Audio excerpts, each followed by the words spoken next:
Hello viewers, good to have you here. My name is Chima, as a teacher, like I introduced earlier. Today I'll be reviewing a book titled Things to Do Before Your Career Disappears, written by Tope Fasua. The book has about 9 chapters, 285 pages, and was published by Readers and Leaders Publishers. It is my very singular privilege at this time to say a few words about one of the finest books I have read in recent time, written by a distinguished Nigerian, very successful in business and in the academia. His intellectual works, I must say, has indeed undoubtedly contributed positively to the body of knowledge, especially as it concerns Nigeria's economy and Africa development at large.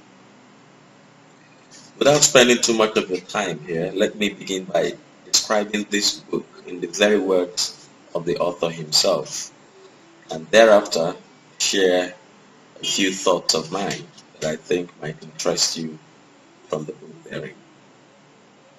This book is a clarion call, an urgent alarm.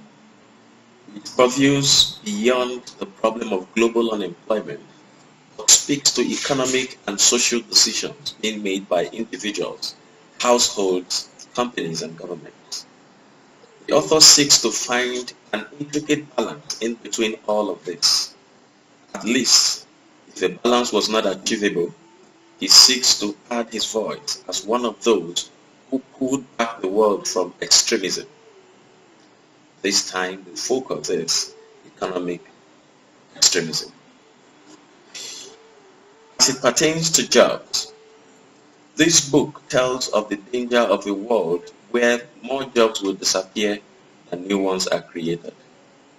Even as population balloons, the factors and forces that will lead to disappearance of jobs include improved business efficiency, what they teach at business schools, increased impatience on the part of entrepreneurs, globalization, the power of small business to crowd out the small ones, computerization, robotization, and others. Already, these factors are asserting their influence and are giving the runners of economies tough times. The author then advises each of the decision-making units on the optimal choices they need to make in order to survive the current turbulence and possibly global meltdown. On the whole, about 80% to 90% of jobs in the world are already in serious jeopardy from these factors. It is time to be prepared. In the opening chapter of this book, the author revealed what inspired him to embark on writing this book. He told a story about how he was motivated after he read an article in the US-based Foreign Policy magazine, where the author argued that the real reason for loss of jobs in the USA is not that jobs went south to Mexico or east towards China or India, but that most of the job or work was now done by computers and robots. Chapter 3 of this work was rightly titled, All the Careers and Professions in Jeopardy. This particular part of the book got me really thinking, and may I suggest that you carefully take out time to peruse it for yourself. Perhaps you will be adequately instructed by the information therein.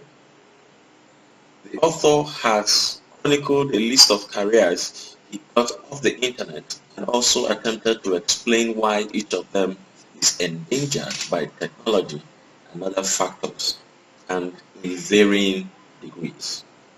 The whole idea is to sensitize readers to the eventual ephemerality of these careers, and indeed every other thing in the world. They say change is the only constant.